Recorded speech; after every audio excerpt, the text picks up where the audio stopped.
Hello friends, बहुत बहुत स्वागत है आपका इंग्लिश एडवांटेज की ऑनलाइन क्लासेस में। फ्रेंड्स, इस वीडियो में मैं आपको क्लोज टेस्ट के बारे में बताऊंगा। और ये क्लोज टेस्ट बहुत ही इंपॉर्टेंट है क्योंकि ये लास्ट ईयर क्वेश्चन पेपर का क्वेश्चन क्लोज टेस्ट है 2014 का। और आईबीपीएस बैंक पीओ का ये क्लोज टेस्ट है और आपके सभी बैंक एग्जाम्स के लिए ये बहुत ही इंपॉर्टेंट रहेगा, लाइक आरआरबी के लिए, आईबीपीएस बैंक पीओ के लिए, क्लर्क के लिए और डेफिनेटली एसएससी सीजीएल एग्जाम्स के लिए। तो इससे आपको पूरा एक सही आइडिया मिलेगा कि किस तरह का क्लोज टेस्ट आपके आईबीपीएस बैंक पीओ प्री और मेंस में आ सकता है। तो ये वीडियो हिंदी मीडियम स्टूडेंट्स के लिए रहेगा, हिंदी में। और इसका इंग्लिश वर्जन भी आप देख सकते हैं इंग्लिश की प्लेलिस्ट में, वहाँ पर आप इसका इंग्लिश वर्जन देख सकते हैं। तो चलिए शुरुआत करते हैं। देखिए, ये है क्लोज टेस्ट पार्ट 14 है और ये रिपोर्ट बेस्ड है और ये 19/10/2014 को आईबीपीएस पीओ एग्ज़ाम में आया है। तो उसको मैं पूरा एक्सप्लेन करके बताऊंगा। इसमें देखिए क्या होता है, आईबीपीएस पीओ के जो क्लोज टेस्ट आते हैं उसमें कंटेंट ज़्यादा रहता है। देखिए कंटेंट इसमें ज़्यादा है और फिलअप्स कम है इसमें, लेकिन 10 फिलअप्स हैं। और इसको यदि आप पूरा आप सही कर देते हैं तो आपके 10 मार्क्स बिल्कुल सही आपके हो जाएंगे। और नॉर्मली जो कट ऑफ जाता है वो 10 या 12 मार्क्स ही जाता है, आउट ऑफ 30 मैं बोल रहा हूँ। आउट ऑफ 30 यदि 10 या 12 आपके सही हैं तो आपका सेक्शनल कट ऑफ जो इंग्लिश का है वो निकल जाएगा आईबीपीएस बैंकों का।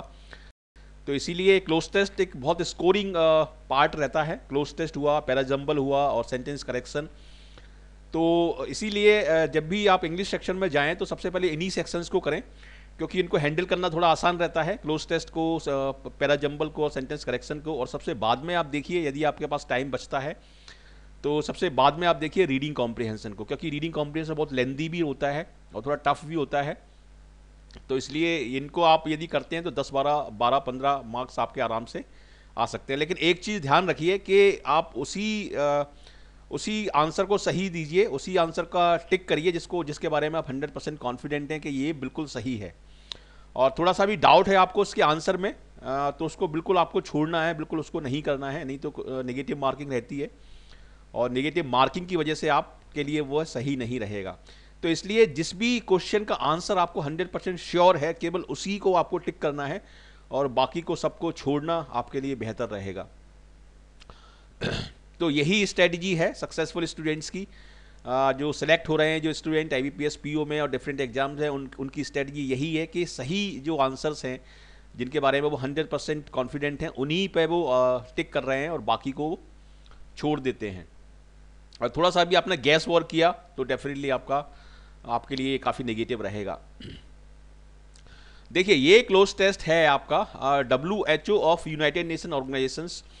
यूनाइटेड नेशन ऑर्गेनाइजेशन का आपने नाम सुना होगा। ये यूनाइटेड नेशन ऑर्गेनाइजेशंस के अंडर में ही आता है WHO, वर्ल्ड हेल्थ ऑर्गेनाइजेशन।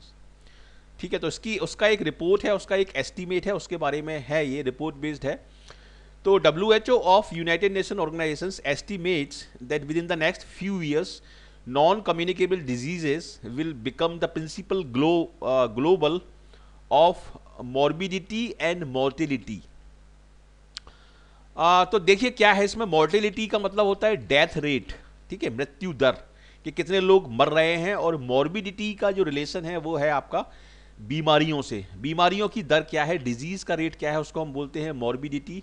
और मोर्टिलिटी का मतलब है डेथ रेट। जैसे चाइल्ड मोर्टिलिटी मतलब शिशु मृत्यु दर जिसको हम बोलते हैं, तो उसके बारे में है ये। अब यहाँ पर एक टर्म आया है नॉन कम्युनिकेबल डिजीज। देखिए, नॉन कम्युनिकेबल डिजीज ऐसी डिजीज होती हैं जो ट्रांसफरेबल नहीं होती, जो इन्फेक्शस नहीं होती, जैसे आपका ओबेसिटी हुआ या जैसे आपका डायबिटीज़ हुआ, कैंसर हुआ, ये होती है नॉन कम्युनिकेबल डिजीज़। और कम्युनिकेबल डिजीज जैसे फ्लू हुआ, आपका HIV एड्स हुआ, जो ट्रांसफरेबल होती हैं, उनको हम बोलते हैं कम्युनिकेबल डिजीज। तो WHO का ये एस्टीमेट है कि with in the next few years non communicable diseases will become the principal global। अब देखिए ऑप्शंस क्या हैं, रिजल्ट है, कॉज है, इफेक्ट है, सेशंस है और ट्रबल है। तो कॉमन सेंस की वजह से भी और वैसे भी यहां पर सही आपका जो ऑप्शन होगा वो होगा कॉजेज। ठीक है, कॉजेज शायद इसमें इसलिए दिया है क्योंकि यहां पर डिजीजेज यूज हुआ है, वैसे कॉज होना चाहिए, लेकिन चूंकि यहां पर डिजीजेज यूज हुआ है तो इसलिए यहां पर आपका कॉजेज आपका सही आंसर होगा। ठीक है, मतलब जो डेथ रेट है और जो बीमारियों का जो रेट है उसका रीज़न क्या है, उसका कॉज क्या है, उसका कॉज है non communicable disease like obesity, like cancer, like diabetes. ठीक है, तो इसका आंसर होगा आपका D. A non communicable disease, जिसको हम बोलते हैं NCD, is a medical condition और disease that is non infectious और नॉन ट्रांसफरेबल। अभी मैंने बताया आपको, NCD can refer to the chronic diseases which last for long period of time and progress slowly. धीमे धीमे बढ़ती हैं और काफ़ी क्रोनिक डिजीज होती हैं, नॉन कम्युनिकेबल डिजीज, जैसे कैंसर हुआ, डायबिटीज़ हुआ। ठीक है, अब इसमें सेकेंड पॉइंट आ रहा है, the role of diet in the diagnosis of most non communicable diseases is well. मतलब उसमें डाइट का क्या रोल है। देखिए यहाँ पर मैं आपको आंसर बताता हूँ इसका, और इसका आंसर होगा is well aware establish document time और प्रोपोर्शनल।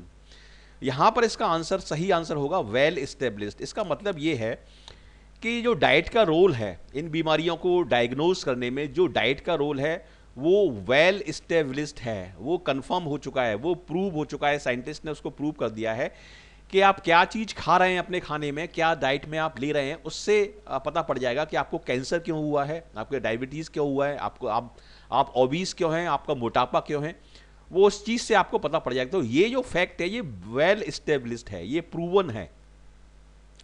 और दूसरे वर्ड आप लगाएंगे, वेल डॉक्यूमेंट कोई मतलब ही नहीं है, वेल टाइम्ड कोई मतलब नहीं है, वेल प्रोपोर्शनल कोई मतलब नहीं है, और वेल अवेयर। तो वेल एस्टेब्लिश्ड का मतलब है कि ये चीज़ प्रूव हो चुकी है, ये चीज़ कंफर्म हो चुकी है। ठीक है, तो यहां पर आपका आंसर होगा टू मतलब एस्टेब्लिश्ड होगा, फर्स्ट आंसर होगा आपका। The shift toward highly refined foods and toward meat and dairy products containing high level of saturated fats now increasingly, यहाँ पर आएगा आपका थर्ड में, देखते हैं options, prevalence, existed, evident, presenting and appear. तो थर्ड में आपका सही आंसर होगा यहाँ पर एविडेंट। इसका मतलब ये है कि shift toward highly refined foods, मतलब लोगों में एक टेंडेंसी बन रही है, एक शिफ्ट बन रहा है कि वो हाईली रिफाइंड फूड की तरफ जा रहे हैं, मीट की तरफ जा रहे हैं, डेयरी प्रोडक्ट की तरफ जा रहे हैं। डेयरी प्रोडक्ट में जैसे पनीर हुआ, ये आजकल बहुत लोग खाते हैं। ठीक है, और जो हरी साग सब्जियां हैं और जो फ्रूट्स वगैरह हैं उनकी तरफ उनका इंक्लिनेशन कम है। तो पैराग्राफ ये बोलने की कोशिश कर रहा है, toward meat and dairy products containing high level of saturated fats, उसमें बहुत सारा फैट्स होता है। ठीक है, now increasingly evident in middle income and lower income countries. मतलब ये चीज दिन पर दिन एक एविडेंट है, एक ऑब्वियस है, एक क्लियर है कि ये चीज बढ़ती जा रही है। सैचुरेटेड फैट खाना, मीट खाना, हाई रिफाइंड फूड्स खाना, ठीक है, जंक फूड खाना, ये सारी चीजें लो इनकम ग्रुप और मिडिल इनकम ग्रुप की जो कंट्रीज हैं उनमें पर्टिकुलरली ज़्यादा है। जैसे साउथ एशिया में पाकिस्तान है, भूटान, नेपाल, बांग्लादेश, इंडिया को भी मान सकते हैं। ठीक है, तो इनमें ये ज़्यादा बढ़ता जा रहा है। Have together with reduced energy. अब 4 में क्या ऑप्शन आएगा, expansion, savings, intake, expenditure and cost. तो यहाँ पर आपका सही आंसर होना चाहिए इनटेक, क्योंकि एनर्जी इनटेक कम है लोगों का और फैटी सैचुरेटेड फूड्स का जो सैचुरेटेड फैट्स का जो इनटेक है वो ज़्यादा है और एनर्जी इनटेक कम है। ठीक है, और इसकी वजह से contributed to rise in the, यहाँ पर होना चाहिए आपका incidence, commonality, happenings, expulsion, occasion. यहाँ पर जो ऑप्शंस दिए हैं उसके अकॉर्डिंग इसका आंसर होगा इंसिडेंस। मतलब इस तरह की घटनाएं, ओबेसिटी के जो केसेस हैं वो बढ़ते जा रहे हैं क्योंकि एनर्जी इनटेक कम है और सैचुरेटेड फैट का इनटेक ज़्यादा है। And non communicable diseases particularly diabetes and cancer. तो इस तरीके से आपको इसको सॉल्व करना है। देखिए, यदि आप एक एक वर्ड का मीनिंग जानने की कोशिश करेंगे तो बहुत टाइम लग जाएगा आपको केवल 12 से 15 मिनट में पूरे 30 के 30 क्वेश्चन आपको सॉल्व करना है। सॉल्व करने का मतलब अटेम्प्ट करना है। लेकिन मैं आपसे फिर से एक बार रिक्वेस्ट करना चाहूँगा कि जितने भी क्वेश्चन करें उसी को आप टिक मार्क करिए, उसी को आप आंसर लगाइए जिसके बारे में आप 100% श्योर हैं कि ये इसका सही आंसर है। बाकी आंसर आपको छोड़ना है।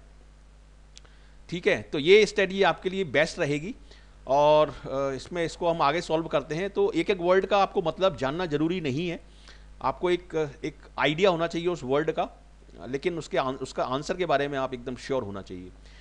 नेक्स्ट देखते हैं, because of the global extent of the epidemic. देखिए, एपिडेमिक क्या होता है? एपिडेमिक एक अकरेंस होता है, कोई भी बीमारी का ब्रेकआउट होता है। जब कोई बीमारी होती है, एकदम से फैलती है किसी पर्टिकुलर एरिया में, तो उसको हम बोलते हैं epidemic.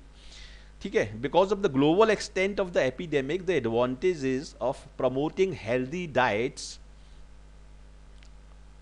Because of the global extent of the epidemic, the advantages of promoting healthy diets and preventing overnutrition should be explored. मतलब हेल्दी डाइट्स को प्रमोट करना चाहिए, और जो ओवर न्यूट्रिशन है, जो लोग काफ़ी बर्गर, पिज़्ज़ा, जंक फूड इस तरह का ओवर न्यूट्रिशन करते हैं, उसको हमें देखना चाहिए. The prohibitive cost of treating the consequences of over nutrition require that increased attention be given to preventive measures. Preventive जो मेजर्स हैं उसको हमें इंक्रीज करना चाहिए, उसको बढ़ाना चाहिए, ताकि ये बीमारियों पर रोक लगे. Parallels exist between these requirements and the initiative taken to control tobacco consumption.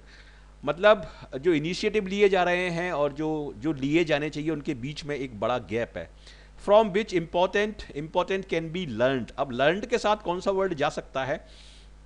Learned के साथ केवल यही वर्ड जा सकता है, important lessons can be learned. ठीक है, इन सब चीज़ों से कि एक बहुत बड़ा गैप है जो किया जा रहा है और जो किया जाना चाहिए, उनसे हम इंपॉर्टेंट लेसन सीख सकते हैं. Specially with respect to the use of international legal instruments. Legal instrument मतलब जो इंटरनेशनल लॉज क्या हैं, उनके बारे में हम जान सकते हैं. ठीक है. However, because some of the largest multinational companies are heavily involve in the creation and marketing of unhealthy food. ये बात बिल्कुल सही है. काफ़ी सारी इंटरनेशनल कंपनीज हैं जो अनहेल्दी फूड बनाती हैं, जैसे आपका मैगी हुआ, बहुत सारी चीज़ें हैं, आपका बर्गर, पिज़्ज़ा, ये सारी मैकडोनल्ड्स में मिलता है, जो वो अनहेल्दी फूड रहता है. आइसक्रीम है. ठीक है. The control of these activities, लेकिन इन एक्टिविटीज़ को कंट्रोल करना प्रेजेंट ए चैलेंज. मतलब इन एक्टिविटीज़ को कंट्रोल करने के लिए हमारे लिए एक चैलेंज है. तो वो किस तरीके का चैलेंज है, वो यहाँ पर देखना पड़ेगा. इनॉर्मस, सॉल्यूशंस, अलार्मिंग, पिटेंटियस और फॉर्मिडेबल. तो यहाँ पर आपका आंसर होगा फॉर्मिडेबल. फॉर्मिडेबल का मतलब होता है कि जिसको कंट्रोल करना बहुत मुश्किल है, जो मुश्किल काम है, उसको हम बोलते हैं फॉर्मिडेबल. ठीक है. अलार्मिंग नहीं होगा यहाँ. सॉल्यूशंस, इनॉर्मस का मतलब तो बहुत बड़ा होता है. इनॉर्मस एक्चुअली फिजिकल सेंस में यूज होता है. फिजिकली जो चीज़ बड़ी है उसको हम इनॉर्मस बोलते हैं. सॉल्यूशंस नहीं आएगा. अलार्मिंग चैलेंज के साथ नहीं आएगा. और पिटेंटियस चैलेंज के साथ नहीं आएगा, क्योंकि पिटेंटियस व्यक्ति ऐसा व्यक्ति होता है जो थोड़ा शो ऑफ करता है, तो वहाँ पर ये वर्ड नहीं आएगा. ठीक है. तो फॉर्मिडेबल इसका आंसर होगा. There is a growing. अब यहाँ पर क्या आ सकता है? There is a growing that prevention demands public health actions at both the national and global level.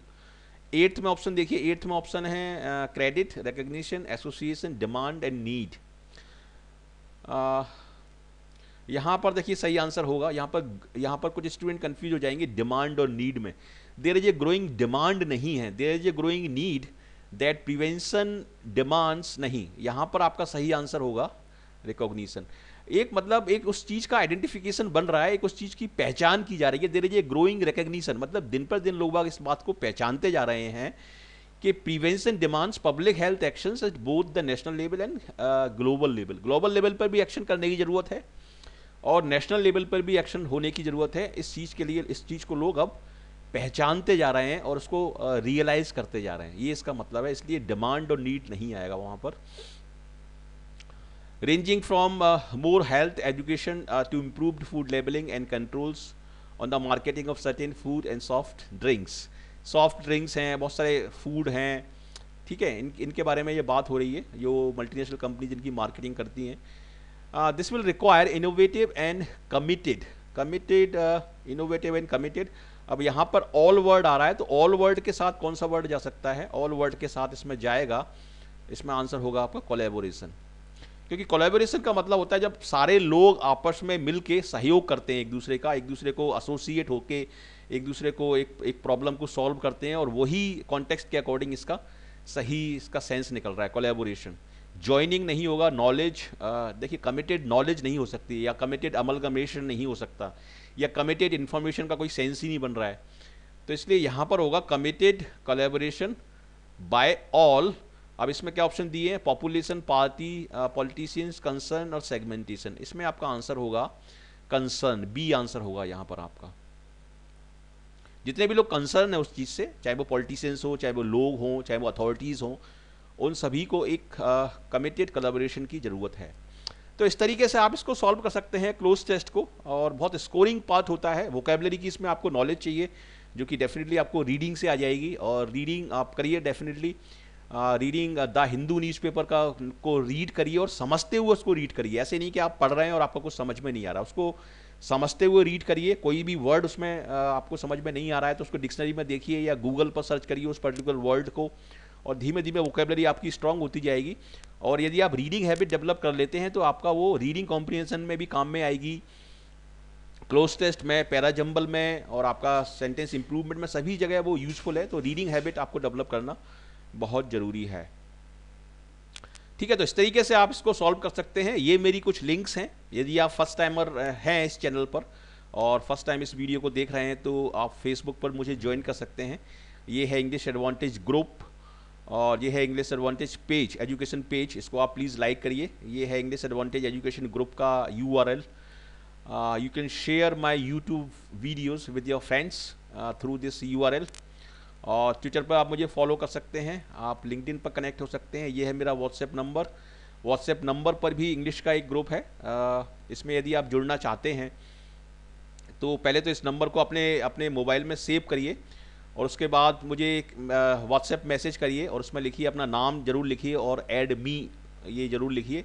तो उसके बाद मैं आपको उस ग्रुप में ऐड कर लूँगा और आपको सारे नोटिफिकेशंस और सारे अपडेट्स मिलते रहेंगे। और ये है मेरा ईमेल आईडी, इसके थ्रू आप मुझसे जुड़ सकते हैं। तो ज़रूर जुड़िए फेसबुक पर इंग्लिश एडवांटेज ग्रुप में, और ट्विटर पर और लिंक्डइन पर ज़रूर मेरे साथ जुड़िए। आपका बहुत बहुत स्वागत है। तो इस तरीके से आप क्लोज टेस्ट को कर सकते हैं। तो कैसा लगा आपको ये वीडियो? यदि आपको ये वीडियो यूजफुल लगा है आपकी सक्सेस के लिए, आपके एग्ज़ाम के लिए, तो ज़रूर लाइक करिए, शेयर करिए अपने फ्रेंड्स के साथ और कमेंट करके मुझे बताइए कि कैसा लगा, क्योंकि आपके कमेंट्स बहुत यूजफुल रहते हैं मेरे लिए और they are definitely priceless for me. तो इसलिए आप उनको कमेंट्स ज़रूर करिए। और यदि आप फर्स्ट टाइमर हैं इस चैनल पर तो ज़रूर हमारे साथ जुड़िए, आपका बहुत बहुत स्वागत है। ज़रूर इस चैनल को सब्सक्राइब करिए और यदि आप सब्सक्राइब करते हैं, जुड़ते हैं हमारे साथ, तो सारे नोटिफिकेशंस आपको मिलते रहेंगे और इसी तरीके के एग्ज़ाम ओरिएंटेड वीडियो ट्यूटोरियल्स आपके लिए मैं लाता रहूँगा ताकि आपकी सक्सेस आपको जल्दी से जल्दी मिल सके। So thank you very much for watching this video and I wish you all the best for your bright future. Thank you very much and I wish you all the best. Thank you.